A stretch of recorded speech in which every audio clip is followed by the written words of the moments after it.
This is Growing Your Firm, the podcast for ambitious accountants and firm owners who want to work smarter, grow faster, and better.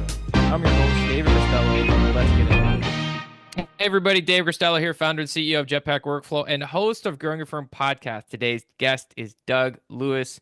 He is the managing director at the Visionary Group. Visionary Group does a lot of different services and consulting across the accounting industry. He's been there for nearly 9 years. M&A services, practice management consulting, buy side and sell side engagements. We're going to talk a lot about, I imagine we'll talk a lot about the state of M&A, and really some of the things we're chatting about right before we hit the record button is what are the most common ways buyers are evaluating firms. Whether you're going to sell today or sell tomorrow or sell in 20 years, these are things you really need to keep in mind, given that it's most likely your largest wealth generation creation tool that you have. All that to say, Doug, welcome to the show. Well, Dave, this is a fun one for me. I'm excited. Yeah, And this is cool. It's laid back. It's kind of a coffee chat. well, that's my favorite thing because I don't prepare for pretty much everything in my life at all. So this is completely unscripted, which is fun. I don't know where it's going to go, so hopefully we can edit this if we need to, but we'll see what happens here. All right, that sounds good. Um, well, I'm curious then to transition into the wonderful world that you live in which is so much exposure to buyers and sellers, or just folks looking to optimize their practice. I'd love to start in this, question which I just talked about, which is what are buyers looking for? What are the things that if somebody engages with you, you're like, I'm 99% sure they're gonna, as they're evaluating firms, they're gonna be asking about A, B, C, and D over and over and over again. So some of the core, I mean, we look at like lists of, there's a million buyers out there, by the way, in the marketplace. But whether you're a seller or a buyer, in this specific market right now, there's kind of these core items that everybody comes back to. Number one on the list these days, it's the profitability of the firm, the EBITDA, the adjusted EBITDA in the firm. And why I say that is historically, for whatever reason, the accounting world traded practices on a multiple of gross revenue. So that has shifted tremendously. The private equity injection has helped kind of make that shift in here, Yeah. but EBITDA, profitability, adjusted EBITDA, whatever's hitting that bottom line before any owners take any comp out of the practice, that is really the number one thing that everybody kind of hones in on. Then we can start looking at some of these other components like, what is the talent that's existing there? Do we have great staff? Do we have great leadership that can continue forward? All of that fun stuff. Usually talent is kind of number two on that list. Some are honestly placing that at number one these days. Strong CAS, client accounting services, cloud accounting, outsourced accounting, whatever you call this thing, a strong CAS practice right now, those are trading for premiums. And What's it's that mean? Like a pre, what's a non-CAS versus CAS so difference? we look at like a CAS department inside a firm. It's kind of broken out. So we have our traditional, tax, audit, specific advisory consulting. We look at CAS. It's kind of this weird little world where it's such a dependable, repeatable revenue stream. So buyers love that stickiness of that revenue, and it is one of the departments that if you utilize the right software and offshoring setups, you can really scale that so much quicker than pretty much any other department out there, which I know that's kind of the world you live in is scaling from a tech side of things. So we look at like a client accounting services department. That is huge sticky revenue that people love because you can just blow it up so much faster than any of the traditional Yeah. service lines that accounting firms have been grown on, really. So what's an example of tax multiple versus CAS multiple on that adjusted EBITDA? So some buyers are going to try to kind of put different multiples on different departments inside firms. Usually what we'll see is they'll kind of blend it. They'll come to one multiple on that adjusted EBITDA number for the entire practice. So there's Okay. kind of all these little levers that can be pulled inside there. But right now, a strong tax, a strong CAS practice, those are probably the top of the list for most people. We start looking into like audit and some very specific advisory service lines. Those are a little bit less important. Of course, the type of clientele inside the firm plays a big role in it too. Not everybody out there is going to want to touch SEC work. So if you have any SEC work inside the practice, that's going to kind of change the value of the firm. Some people won't touch specific industries like cannabis, and I know some people are very niched into these specific industries. But a lot of buyers have very specific tastes in what they're looking for, And ultimately, what it comes down to, throw all these other pieces out the window. How I'm going to value your firm, Dave, do I really want you? Do I, are you in a specific geography that I really need? Do you have that Yeah. phenomenal leadership that I just want more than anything? I don't care. I'll put a premium on it. So we start looking at like there's so many myths out there about, hey, here's what the multiples are, whether you're looking at the adjusted EBITDA multiple or a gross revenue multiple. There's too many things that play into it. There's only one deal out there in the marketplace that was ever publicly announced what the transaction structure really was from a multiple perspective. Everything else is all hearsay. So don't always believe what you hear or what you read in articles about what firms are trading for. Interesting. So it's really hard to peg down like, oh, one that doesn't have a heavy cast practice would be a 3x, but one that does would be a 6x. Yeah, absolutely. Okay. You can say that. I can say anything I want. You know what I mean? But it doesn't necessarily make it true. Or I heard that, my friend got a deal and here's what they got. Here's their multiple. Well, you're not running the same practice. And you also don't know Yeah. if that's true at all. Plus But it's definitely a there's premium. Cast could add one or many uh multiples against your adjusted EBITDA. I wouldn't say add many multiples. It could increase the overall firm value if you are heavy profitable tax and heavy profitable cash right now. That's what a lot of buyers are looking for. Nice. And what's the range? How do you know when you're in the heavy profitability? What kind of margins would you be seeing in that world? So now it's kind of interesting because we just talked heavy about CAS, which is very different profit margins than other service lines like tax or audit or advisory. Yeah. But a ballpark figure we use when we're looking at any size firm, and just so the listeners are aware, the size of transactions we generally do are anywhere from really 2 to 50 million. That's top line. That's kind of where we live and breathe from our transaction sizes. So when we look at profitability inside firms, a strong benchmark we use is most firms are going to hover around 30% profitability, hitting the bottom line. Now, that is before any owner in the firm takes home a dime whatsoever. So we use that Yeah. 30% profitability. We understand some firms are operating at 15, 20, some are operating at 45, 50% profitability. It is all over the board, but usually 30 to 35% profitability on that bottom line before owners take home any comp whatsoever is a pretty standard number to shoot for. Okay. Okay. So if you're in that world, you'd be considered like heavy profitability or just like Just attractable, strong, attract. healthy. Yeah, Yeah. man. Yeah. Like clearly there's buyers. So you said adjusted EBITDA, talent, sometimes talent moves to one, and CAS. How heavy are you in that recurring sticky revenue? Are those the top three? Are there any others that surface for you?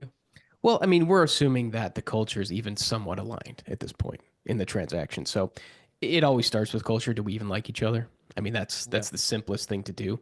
And then we start looking at some of these other components like the profitability, like what the client revenue mix is, all that fun stuff. But too many people overlook that, Dave. Yeah.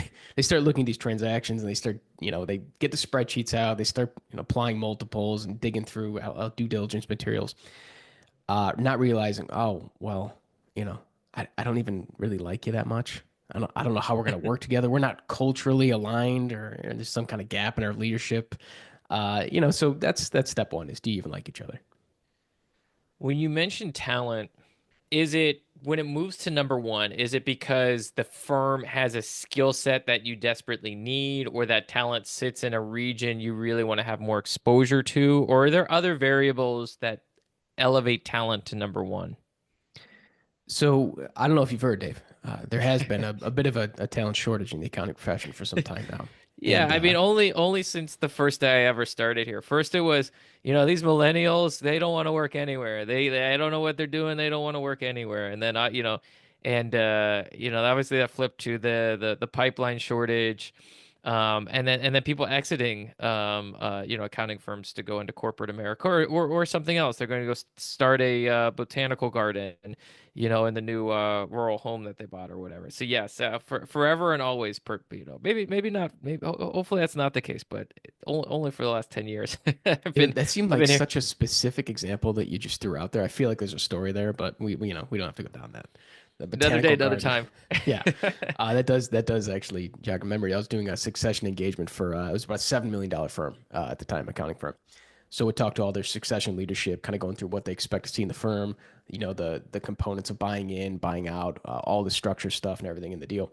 And there were three junior partners inside the $7 million firm who were going to take out the existing two owners in this firm.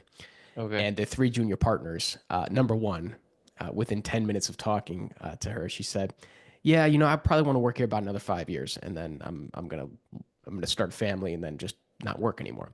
So that was a great start. Number two said, "I'm really interested in buying into this partnership, but I just can't afford it in the next decade. The next 10 years, I'm putting all my money into building a dog rescue ranch. I'm not making this stuff up, so I can't buy into the partnership." Number three said, "Yeah, I probably want to work here about another 3 more years. And then me and my husband are going to move to Phuket, Thailand, and open up a tiki bar on the beach." I don't.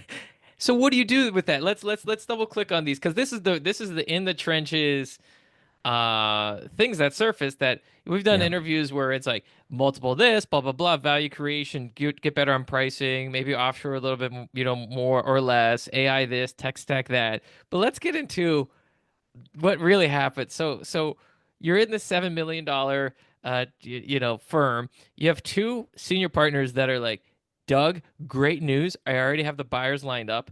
And then you dig into it and you're like, one of them can't afford it. The other two don't even want to be here long term.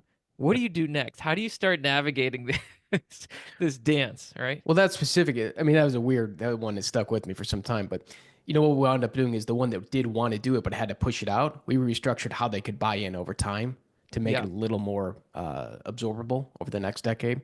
And then found out once we realized the other two were not really in play for long term buy ins, we found out that they had a senior tax manager on staff who they never even discussed this potential of moving into the partnership group. And he was a killer. He great guy, loved it, really wanted it, and wound up taking the place of one of those other two. So were able to pull off successful internal succession in that Nice. deal. But the botanical garden comment you got, I mean, that just I see so many goofy things that one has stuck with me for some time now. Yeah, that's interesting. So that ended up being the two buyers, the two Correct. junior Yeah. was Yeah. a So they junior and a tax manager. Yep, and they were able to pull off that internal succession. So, that's kind of the theme we get to. We talk about like value and, what makes a firm valuable and how to pull off succession or how to conduct a transaction and whatever you want to do. Our core theme here that we kind of build everything around is you should always be building your firm to sell it. Even if your stated goal is you don't want to find an external option, whether that's merging or selling to another traditional firm or a private equity firm or one of these other goofy acquirers out there in the marketplace, which there are many of. We can touch on that in a minute. But if you don't go the external route, you're always going to sell this thing internally to your succession plan. So you're always going to exit. So everything you do Yeah. throughout the life cycle of the firm should always be building the value to ultimately sell the thing. Yes. I want to dig into that a little bit more. I can't let this thread go though. The tax manager of that $7 million firm, how did that person wasn't in play. They hadn't raised their hands. They maybe didn't know this was happening. How did that person get surfaced? Was there like they're like, well, let's see if the managers want to buy. Like, how do you even go from like it felt like this was a lock-in three junior managers or partners to then looping in a tax manager? How did you find that hand raiser? How did you surface that? Well, we do a lot of internal succession testing for firms. We call it stress testing these days because that's usually what it is. So a lot of firms have this succession plan already in their heads of how they're going to do it. So our I team see.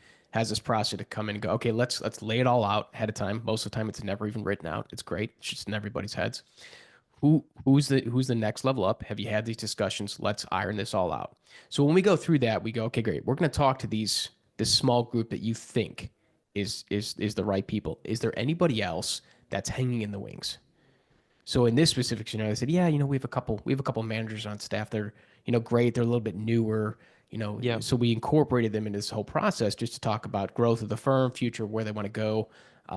Is partnership something they're even interested in moving forward? All this kind of fun stuff. So we don't just start with that small pool inside firms that everybody thinks are the next generation or the successors or whatever they want to call them. We expanded a little bit for that reason exactly because great talent can be hiding in firms And just because it's never pursued or it's never even discussed internally doesn't mean that there are phenomenal successors inside these firms that just never surfaced before for whatever reason. So we incorporate those into our succession planning and stress test of these succession plans inside firms. Got it. Um, on the flip side of the table, if I'm running a 10, 15, 20 million accounting firm, do you often work with them to buy up a 2, 3, $4 million accounting firm? And Oh, does does absolutely. So let me does does the dynamics change? Like yeah, what I how would a buyer approach? What are the buyer beware signals or buyer best practices you've seen on the other side of the table? So I'm just glancing off at my second screen here, mainly because I just baked this into a presentation I'll be giving shortly. So this is all Oh, perfect. There you go. readily available in front of me. I usually don't have this much data available. Looking at our trailing 12-month transactions that we did here, 22 transactions ranging from a million to on the bottom end to 26.5 million on the top end. That's kind of the last 12 months, the size deals we've done. And the average, it looks like, is hovering about $7.5 million. Got So it. of that, it's a mixture of some private equity transactions, many traditional firm to firm deals, and some that these kind of PE backed hybrid firms who've taken on capital, but we're still acquiring. So of those, it looks like 70% were actually on the buy side and 30% were on the sell side of things. So Okay. we have a pretty good mixture there. And really, and that's not a sales point. I'm just throwing out the data of the stuff that we're doing here because I think it ties directly into that question. So, you know, most of our deals on the buy side, we immediately kill it with culture first. Like I alluded to before, do you even like each Yeah. other? That's red flag number one. Red flag number two, high billable hours at the partner level. That can be a killer, especially if it's an aging partner group. Big Yeah. big red flag there because that's a lot of talent, a lot of hours at the senior level you have to replace if and when those professionals do transition out over time. And that's kind of the trick that a lot of people, we go back to that profitability concept. You know, smaller firms can be, we've seen profitability at 60, 70% in smaller firms because it's the partners who are billing everything and kind of killing and eating what they, that's just how it works. I bill a lot, I collect it all myself. Yeah. That can make it tough to transition a firm in an M&A transaction because the buyer's looking at it going, I got to replace you. Whether it's, 6 months, 12 months, 24 months from now, I have to replace all of those hours you're doing. And that's going to cost me quite a bit. So that can impact the value up or down. That's a Yeah. that's a big red flag, I would say. Let's double click into culture a little bit more. You say, do you like each other? What does that mean in practice? What do they tactically do day one to determine that? Is it as simple as grabbing a meal and just kind of riffing on the opportunity? Is it more thorough than that? Is it, what does that mean? Honestly, so we have a whole team of M&A consultants here that sources transactions, put deals together, all this fun stuff. So at any given time, we'll probably talk to maybe about 4 to 5 thousand firms a year, give or take, Wow. varying sizes, right? All over the place. Of those, I would say we'll probably hold initial conversations between two firms that will facilitate maybe, I don't know, 6 to 10 times a week, depending on, fluctuations in busy season. Yeah. So whatever that math cranks out to. So we're sitting on all these initial kind of first dates with people, and they're all done just like this, 30 minutes over Zoom, nice and easy, right? And that whole culture test of do we even like each other? The first call should really never even focus on the firms themselves, the numbers, the performance, the staff, all that fun stuff. You can touch on it a little bit here and there, but it shouldn't go right into that. You ever hear that it's been called many things over the years, Dave, but the airport test, Oh, sure. the Yeah. layover test, The layover test. the Yeah. layover test, the airport test. There's all these different variations, but the core concept is, listen, if we're stuck at a layover at an airport for a couple hours, do I want to sit next to you? Do I want to talk to you? Do we like each other? Are we generally aligned in how we approach business and our personal lives? Do our personalities clash? Because, too many people overlook that and get deep into the deal. They're 5, 6 meetings in. We're going through letters of intent. We're redlining. Lawyers are now involved. Everyone's sunk a lot of time into this thing just to realize, eh, I don't know. I don't like his other partner. I don't like her other partner. We didn't. They said some off the cuff thing that just kind of rubbed me the wrong way. I think we should back out of this. Yeah. And that's kind of that culture test is it's almost impossible. I'm sure there are tests out there you can take from a personality perspective or whatever, but when you really get down to it is are we gonna be happy together doing business together 12 months, 24 months, 36 months down the road? Are we still gonna like each other? And that's one of the most overlooked things that firms look at in these transactions. Yeah, it's interesting. It reminds me of a story of a well-known firm that got acquired, and it was a great exit for them. They weren't looking to sell, but they ended up selling. And I was catching up with the owner, and I was asking him about his first year experience at the firm, and he said it was extremely turbulent. They were a remote team. They were trying to get integrated with an on-site team. The on-site team felt threatened by this new acquisition. So here comes in a new team. They're the old team. They feel like they're just coming in to replace us. It was really obviously not surprising, very clicky, right? So like, yes, we want to all be on the same page and connect with each other over video things, but you have an in-office group that's not intermingling with a remote group, and then they also felt very threatened.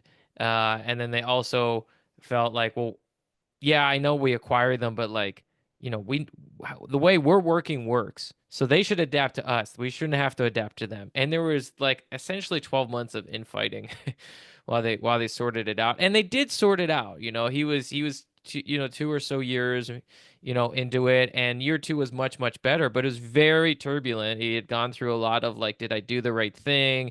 Did I sell to the right people? Like, like people from they did have to, they said, look, we're moving in this direction. You're either coming with us, or you're not coming with us. People had to leave. It was very turbulent. And maybe in hindsight, they would have done nothing different. But I think the surprise, because you're not forecasting all the time, or you're not broadcasting all the time. We're about to acquire this firm. They act so differently than you. Be prepared to do change. It's usually like hey, happy Monday, everybody. Here's some news. And that integration was just brutal for them. And again, it did work out, but it doesn't work out for everybody. It's a really tough thing. That's interesting you brought that up because there are some acquirers out there who have phenomenal integration teams. So they do the deal and they have a full team of professionals where their full-time job is to integrate firms. There's some great ones out there. Others, they kind of piecemeal it together after the deal. So they get the deal done and then try to figure out what to do with it after the fact. So it is all over the board, but a lot of that does come back to, finding those red flags in these conversations as early as possible. Yeah. And I think that's something that a lot of people don't necessarily think about when they look at these transactions. What's been PE's impact on, you know, deal structure overall? Obviously, it's increased, it seems like, the valuation. They're coming in and they're okay paying a little bit more than others. But has it also impacted the speed in which deals get done, or other components that you've seen? So that's interesting. We talk about increasing values and everything. Private equity, I think, has expedited the shift from valuing firms on the multiple of gross EBITDA to the multiple of adjusted EBITDA, or sorry, gross revenue to adjusted EBITDA. So a lot of other traditional firms who have not taken on funding are starting to go that route as well. We look at like how fast these deals are getting done. There are some phenomenal private equity firms who have entered the accounting sector. And then there are some middle of the roads and some, let's just say, fixer uppers that are just trying to break into the industry, have no clue what they're doing. So there's kind of this whole spectrum of private equity when we look at this, and it's not just private equity anymore. There's some smaller family offices who are trying to make noise. We're seeing Yeah. different outside investors, registered investment advisors are making a lot more noise, acquiring firms than ever. Technology companies, outsourcing or offshoring groups who also want to acquire. So it's not just private equity, but they are the largest, population inside these outside investment groups. But I think that the good private equity firms who know how to truly run a process, they can get a deal done exponentially quicker than a traditional accounting firm when they're looking at these M&A deals. In terms of value, they have probably increased the amount of cash in a lot of these transactions, I would say, and the uptick on the overall valuation of these firms has probably shifted a little bit higher because of some of the influence of private equity. Yeah, okay. So maybe the valuation sounds like is being sometimes overblown, but the thing that's not being overblown is they will bring more cash to the table typically at the close. Typically. And we're talking so many rules of thumb because every deal is a Yeah. little bit unique. But yeah, generally that's what we have been seeing. How do you determine, on the outside, I'm a firm owner and maybe there's PE or PE light folks kind of sniffing around. How do I know great PE, middle of the road PE, and just dumpster fire PE? What are some of the signs? You Is just it easy? don't. Most You of the just time you just don't. A lot of people can talk a great game. well, Which that's what I which mean, right? Like, it makes it difficult. There are some very prominent private equity firms who've had a lot of success in the accounting sector that I would never recommend a firm talks to. Won't name names, of course, but names that I think most people would recognize that I would likely never recommend. And there are some phenomenal private equity groups that nobody even knows existed that are well in excess of $100 million in revenue. So who know exactly what they're doing. They're phenomenal people. And then we have this middle ground too, where a lot of these traditional accounting firms who have taken on capital partners, who have taken injection of private equity or some outside capital, what they're still really accounting firm and accounting firm run. So there's a lot of different kind of levers and different layers to this whole thing. But you know it's unfortunate. A lot of firms you kind of have to trust your gut. yeah, that's what I was just thinking. It probably comes back to your intuition and just be wary of like dangling the carrot, but then trusting your gut. And I mean, it's a huge head game to be in these conversations and to know what's theory versus reality. And sometimes there's a documented track record or prior acquisitions that you're able to refer to, or in some cases talk to. But like you said, like they're That's gonna give funny. you the good ones, right? They're gonna reference the Yeah. best ones, right? It's like, um, when you get an employee reference check, you get the people that are, it's a huge red flag if you get somebody that doesn't speak highly. It's like, holy cow, I can't believe, but you're gonna get the best of the best, right? So it's very hard to determine. I think you actually beat me to the punch on that one. I always found that funny when people as employers ask for references because who's going to give you a bad one? I mean, come on. You talk to these whatever. If you're looking at an upward merger or selling your firm or taking on capital injection or whatever, and you say, "Listen, can I talk to some other firms you've done this with?" Everyone's going to be, of course, absolutely. Talk to these three. Talk to these five. I'll make the introduction today. They're not going to give you the ones that went a little bit south. You know what I mean? Yeah. They're not going to give you those more rocky transactions they've done in the past. So I think that's, you take everything with a grain of salt, and what I say included, please. Yeah. I always find like some version of the question of, I would say with employee reference checks, it's like, if this person, had, I've kind of framed it in some ways like, look, I'm going to be, or I know that obviously the new manager that's going to be overseeing them. I'm just looking to collect data points. If this person can improve in any area, where do you think that would be? Right. And that kind of gives you a little wedge, Yeah. right? 'Cause nobody wants to rock the boat, right? So if they're on that list, they want to give one and they don't want to ruin their relationship with the person that asked them to be there, but if you can just get a little wedge, and most of the time you just get great data. Sometimes you're like, oh, that's actually kind of a big one. That's kind of a, Yeah. that's kind of a character flaw. Let's take a second on this one. Let's And kind by the of way, I'd love to sit here and name names of who we think are phenomenal and who we think are awful. But I don't think that would be great for either one of us. We'll do that. When we get together, we'll have a drink and then we can do all that right, sounds good. privately. Yeah. Sounds good. Bob, not Bob. That's Bob's your dad. I was thinking, Doug, you're, uh, we went through the world of M&A. Is there anything I didn't ask, didn't touch on, that you see in your slide deck next to you, a relevant point that we didn't connect that I should have mentioned? Probably. It's a long slide deck. This is like a 90-minute presentation. So I haven't fully gone through it myself. My team just put it together. That Yeah. was just one of the first slides. I thought that was easy to go through. I think, people like myself, and there are a lot of other advisors out there who either do M&A transactions or consult with firms in that world that just say you have to sell your firm, you have to do this, you have to take on capital. Mhm. That's only half of our business. The other half of our business is really designed for firms who want to remain fiercely independent. So we have these support programs from a growth perspective to really put these independence plans together and keep them intact. Because I think there is a tremendous opportunity for firms that do want to remain fiercely independent, whether small, mid-sized, large cap firm, whatever it looks like. So, Yeah. I want to make sure that, when we talk to a firm and they think this is the route they want to go, whether it's pursuing an M&A transaction, selling, merging upward, or acquiring themselves, or whatever, that we're looking at it from the whole perspective of how are we making your firm more valuable. And I think that's kind of this I don't want to say lost art, because there's a lot of people who are phenomenal at figuring out how to grow firms and increase their profitability, but we kind of sit at this weird little intersection where we do both of them. And, we've talked ourselves out of more deals than we've ever talked ourselves into. Um, Shockingly, we leave a lot of money on the table, Dave, by talking ourselves out of these transactions. But it's not always right for every firm to pursue a deal, whether you are a buyer or a seller. But just Yeah. thoroughly understanding what the market looks like, that's a big step in choosing to remain independent and knowing exactly what's happening in that market at all times. I love it. I love it. Doug, if somebody wants to reach out, say hi, say thank you, follow your work, what is the best way for our audience to connect with you and the Visionary Group? Just call my cell phone. Nice. No, no, no. We've Yeah, had people drop phone numbers, which I was shocked by. I was impressed. They're like, well, you can just give me a call, and they literally dropped the phone number. I'm assuming it's a real number. I never like reference check this, so you wouldn't there's maybe like three times that happened. You would be the fourth. So don't if you want to test the waters, you can. no. I actually, it's funny you mentioned that because my every call I take comes into my cell phone. Yeah, Like, yeah, right, right. I have a work phone on my desk here, just off camera, that I don't know the actual number to. So when it rings, I never pick it up. So Yeah, everyone just call me.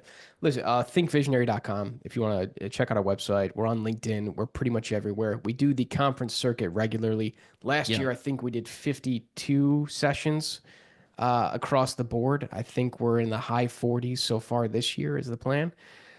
So all the conferences, all the circuits, listen, give us a shout, shoot me an email, give me a call. More than happy to spend some time with everybody. I'm not a lawyer. I will not charge you by the hour. If I can give you some advice for free and you're better off, I'd love to do so. Brilliant. I really appreciate the time. And if you couldn't jot down all the notes of today's conversation, you go to jetpackworkflow.com/blog, jetpackworkflow.com/blog. Enjoy the interview, drop a review, help us get the word out. I really appreciate each and every listener that does that. And then if Doug mentioned something that unlocked a new way of thinking, or you're just, found a lot of value in this interview, share it, share it, share it. If you share it in email, great. If you share it on social, tag us. We'd love to promote it even further. Doug, this has been a real treat. Thanks for coming on. No, appreciate it, Dave.